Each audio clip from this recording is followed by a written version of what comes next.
Hi, my name is Angela Hubbard, and I am the Grants and Relationship Manager for Birth to Five Illinois. I will be walking you through the implementation grant application for local early childhood collaborations in Illinois.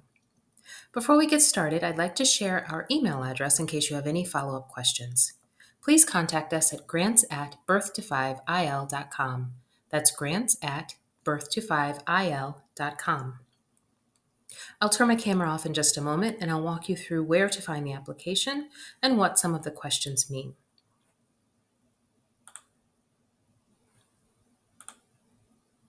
Once you visit the Birth to Five Illinois website, you'll want to navigate to the Grants page by clicking the link at the top or the Grants tab. The Grants tab, the Grants page and grant application are both available in English and Spanish. You'll find a button midway down the page that will take you to the application.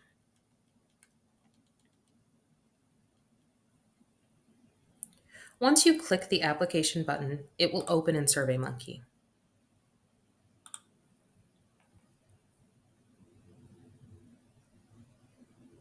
The first page contains background information about the funding and also lets you know that some of the information you submit may be used on the Birth to Five Illinois website to describe funded grants. In other words, if you receive funding, we may use the description that you provide to explain what you intend to do with the funds. Clicking Next will take you to the first set of questions. You'll notice that the questions are divided into groups. The first question asks for the local collaboration name.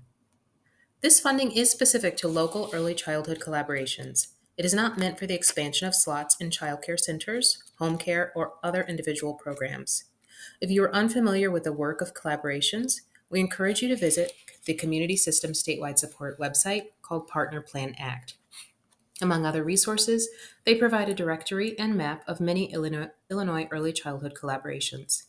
A link to these resources can also be found on our webpage. You'll click Resources, Community System Statewide Supports, and that takes you to the Partner Plan Act website. Clicking Resources on this page will take you to the collaboration directory and map that I mentioned. You can explore the directory to find out what types of work early childhood collaborations do.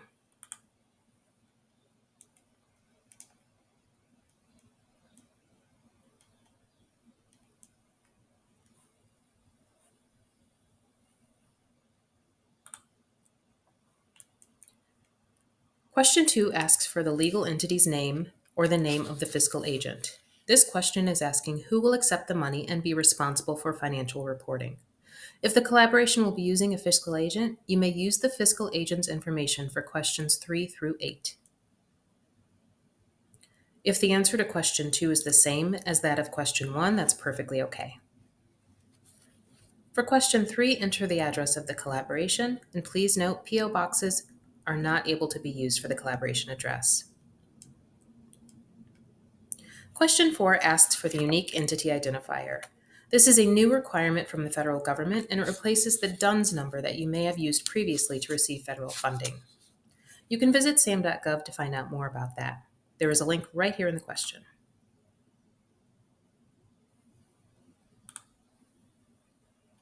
Question 5 asks for the collaboration's employer or taxpayer identification number. At the bottom of each screen, you will click the Next button. This is essentially saving the information you've entered up to that point. So if you were to click Next, then close the browser, when you return to the application from the same device and browser at a later time, all of the information you entered previously should be saved. That said, if you only complete half of the page and do not click Next before exiting, you would lose the information you entered on that partially completed page.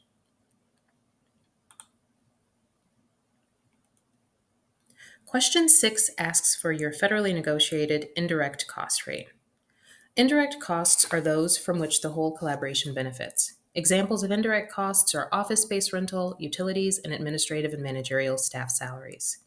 Many organizations have a federally negotiated rate. If you do have one, please enter that here. If you don't, you can enter not applicable or NA. Question 7 asks you to select an option for how you will apply indirect costs to the grant. You will either select your federally negotiated indirect rate from question 6, a flat 10% rate if you do not have a federally negotiated rate and would like to charge indirect costs, or if you would rather not charge indirect costs to the grant, you would select the final option. For question 8, you will enter the contact information for the person responsible for reporting financial matters related to the grant. For question 9, you will enter the contact information for the person reporting on deliverables associated with the grant. If this is the same person you listed in response to question 8, simply enter the same information twice, please. It is perfectly acceptable to list a contact from the fiscal agent in question 8 and a person from the collaboration in question 9.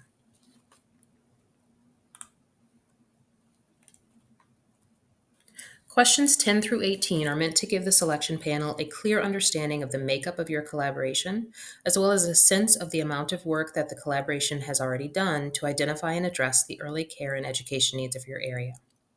Please note the word limits for each question and provide the level of detail that you feel is appropriate. You can choose to either type directly into the box or copy and paste from another program.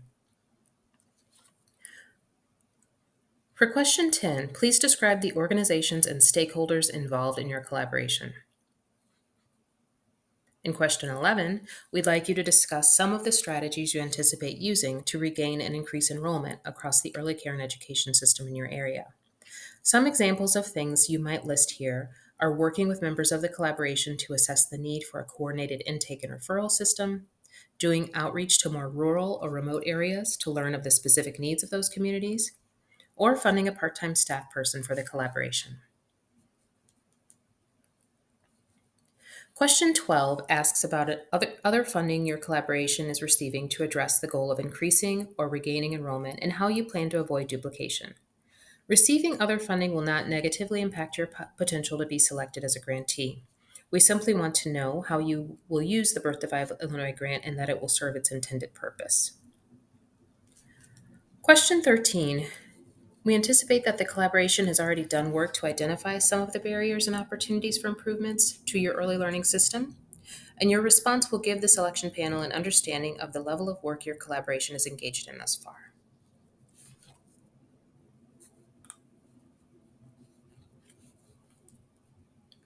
Question 14 allows you to talk about strategies the collaboration has already tried to target enrollment. This could be a wide range of things. It could be that you've identified a mismatch between the slots available in your area and the programs and services that already exist. For example, if you have a large local employer that has a third shift and many family members are employed during that shift, it may be that there are no licensed care options for the young children in those families. Perhaps your collaboration is focused on developing solutions to address that need.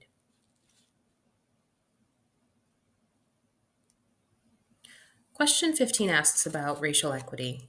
Birth to Five Illinois' work is centered on racial equity, and we are committed to creating a system in which racism does not hinder access to high quality care and education for children from ages birth through 5. So we would like to find out how you have thought about this in the work of your collaboration. How would you leverage this grant to impact racial equity for your community's early learning system? Question 16 really provides an opportunity for your collaboration to shine. As the question states, your response will help the selection panel determine how well positioned your collaboration is to use the Birth to Five Illinois grant funds to implement the work you've outlined. If more than one collaboration serving the same population of children apply, the selection panel will direct the funds to the applicant best able to demonstrate the capacity to utilize the funding. So it makes sense for collaborations in this situation to communicate with each other and submit a joint application.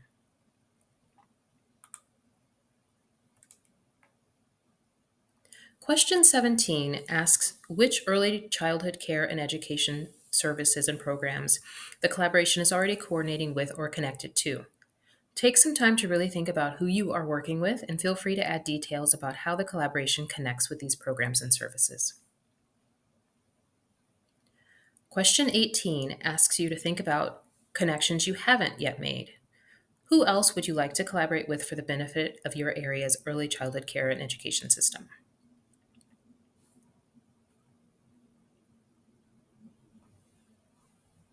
Questions 19 and 20 ask you about the children you serve. To make this application a little easier for applicants, we are not asking you to provide data on the children you serve. However, we will be using this information you list in response to questions 19 and 20 to pull that data on our side.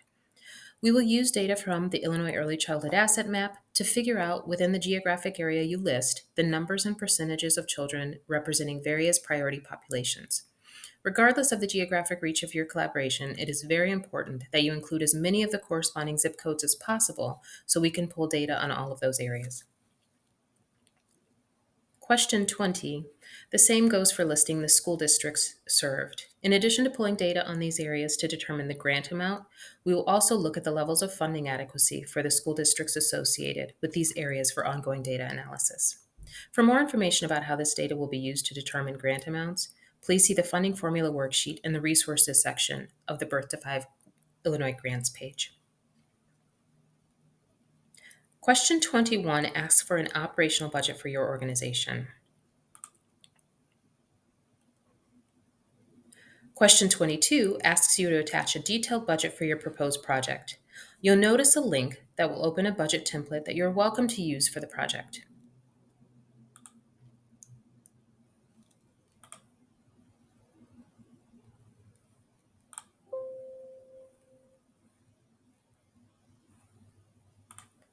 Clicking the link will open a spreadsheet that you can use.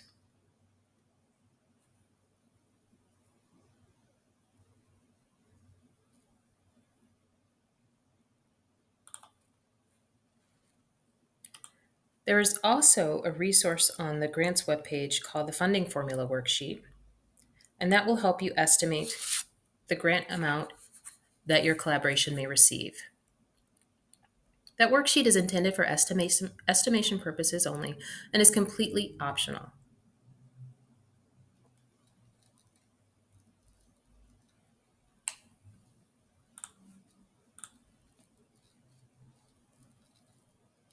Question 23 asks you to attach a W-9 for your organization or entity. And question 24 talks about an alternate round of funding. There is a chance that additional funding may become available after the first round of grantees are selected. If you opt in to an alternate round of funding, it does not guarantee that you will be selected, but it does give us additional information about potential recipients. Opting out will not impact your current application. The final question, 25, is an agreement that everything you have submitted is true to your knowledge and that you are aware of the consequences of falsifying information. Once you've certified that question, you can click Done, and you will have completed the application. The application will be submitted to Birth to 5 Illinois, and you'll be on your way. Thank you for joining us for this walkthrough of the Birth to 5 Illinois Early Childhood Collaboration Funding Grant application, and good luck with your submission. If you have any questions, please contact us at grants@birth5il.com. That's grants@birth5il.com. Thank you.